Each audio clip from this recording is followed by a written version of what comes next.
তোমাদের বিজয় নিয়ে তোমাদের দেশেই অনেক সমালোচনা, অনেক বিতর্ক এবং অনেক সন্দেহ সংশয় রয়েছে। তোমরা তোমাদের দেশকে সামলাও, নিজের দেশ সামলাও, বাংলাদেশের দিকে চোখ তুলে তাকাবার দুঃসাহস করো না, পরিণাম ভালো হবে না। শুভেন্দু অধিকারীকে বলতে চাই, এই বাংলাদেশ তোমার রামরাজত্ব নয়, এই বাংলাদেশ শাহজালালের বাংলাদেশ।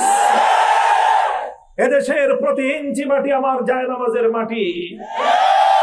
মুখ সামলে কথা বলবে, কিন্তু ভিনদেশী, বাংলাদেশ বিরোধী, বাংলাদেশের স্বাধীনতা বিরোধী, বাংলাদেশের স্বকীয়তা বিরোধী একটি ভিনদেশী মহলের ছত্রছায়ায় আমাদের অর্জিত বিজয়কে ছিনতাই করা হয়েছে। তারা ওই অপশক্তি যারা আজকে সীমান্তের অপর প্রান্ত থেকে ঘোষণা দেয় 24-এর বিপ্লবের মাধ্যমে বিতাড়িত খুনি শেখ হাসিনাকে এখনো পর্যন্ত তারা প্রধানমন্ত্রী বলে বিশ্বাস করে। তারা সেই প্রধানমন্ত্রী, কুখ্যাত খুনি বিতাড়িত শেখ হাসিনাকে আবার বাংলাদেশে ফেরত পাঠাবার দিবাস্বপ্ন দেখছে। শুভেন্দু অধিকারীকে বলতে চাই, এই বাংলাদেশ তোমার রামরাজত্ব নয়, এই বাংলাদেশ শাহজালালের বাংলাদেশ। এদেশের প্রতি ইঞ্চি মাটি আমার জায়নামাজের মাটি। মুখ সামলে কথা বলবে। কলকাতায় আমার মুসলিম ভাই বোনদের নিরাপত্তা প্রতিষ্ঠিত করো। তুমি নির্বাচনে তোমরা বিজয়ের ঘোষণা দিয়েছ, তোমাদের বিজয় নিয়ে তোমাদের দেশেই অনেক সমালোচনা, অনেক বিতর্ক এবং অনেক সন্দেহ সংশয় রয়েছে। তোমরা তোমাদের দেশকে সামলাও, নিজের দেশ সামলাও, বাংলাদেশের দিকে চোখ তুলে তাকাবার দুঃসাহস করো না, পরিণাম ভালো হবে না। বাংলাদেশের মানুষ, বাংলাদেশ তোমাদের করুণার কোন আর মুখ্যমন্ত্রী বাংলার ক্ষমতার মসনদে দেখতে চায় না। বাংলাদেশে এখন আমরা মনে করি একটি স্বাধীন সার্বভৌম রাষ্ট্রের আত্মমর্যাদা সম্পন্ন একজন প্রধানমন্ত্রী আছেন। আমরা তাকে বলতে চাই, আপনাকে যে প্রত্যাশা নিয়ে বাংলার মানুষ ক্ষমতার মসনদে বসিয়েছে, আপনি দেশের মানুষের সেই প্রত্যাশা পূরণ করুন।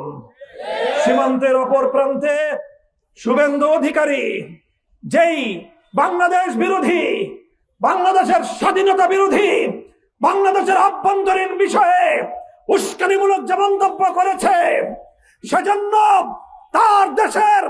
তাদের দেশের হাই কমিশনারকে তলব করে সেজন্য প্রতিবাদ জানান, পদক্ষেপ গ্রহণ করুন।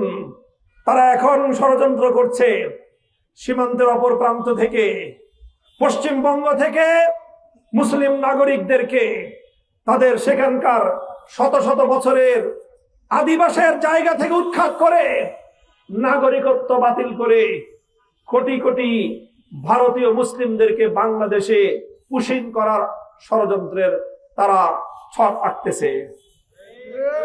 আমি সর্বশেষ আহ্বান জানাবো বাংলাদেশ সরকারের প্রতি, গোটা পশ্চিমবঙ্গ এবং আসাম সহ এই অঞ্চলের বাংলাদেশের সীমান্তবর্তী এলাকাগুলোতে পাহারাদারি জোরদার করুন। বিজিবির সদস্যদেরকে আরো সচেতন রাখুন। সীমান্তের অপর প্রান্ত থেকে আর কাউকে যেন পুশিং করে বাংলাদেশের দিকে ঢুকিয়ে দেওয়া যায়। ভারতের মুসলমানরা ভারতের নাগরিক, সম্মান নিয়ে, অধিকার নিয়ে, মর্যাদা নিয়ে তারা ভারতেই বসবাস করবে। আমরা ভারতের মুসলমানদের প্রতি বাংলাদেশ থেকে সংহতি প্রকাশ করি। তোমরা নরেন্দ্র মোদীর হিন্দুত্ববাদের বিরুদ্ধে প্রতিরোধ গড়ে তোলো। বিশ্ব মুসলিম তোমাদের সাথে আছে ইনশাআল্লাহ।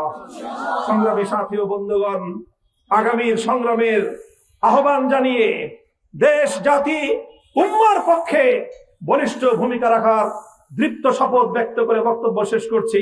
আসসালামু আলাইকুম ওয়া রাহমাতুল্লাহ। প্রবাসীদের জন্য নির্মাণ হচ্ছে দেশের প্রথম স্মার্ট সিটি, যেখানে থাকছে স্কুল, মসজিদ, হাসপাতাল, সুইমিং পুল, হেলিপ্যাড, পাঠাগার, জিম, সুপারমার্কেট, শিশু পার্ক সহ সকল নাগরিক সুবিধা। মাত্র 30 লাখ টাকা বিনিয়োগে মিলছে আকর্ষণীয় ফ্ল্যাট। প্লাটিনাম ইনভেস্টরদের জন্য ঢাকা বিমানবন্দরে ভিআইপি প্রোটোকল সুবিধা। বিস্তারিত জানতে যোগাযোগ করুন স্ক্রিনে দেয়া হোয়াটসঅ্যাপ অথবা ইমো নাম্বারে।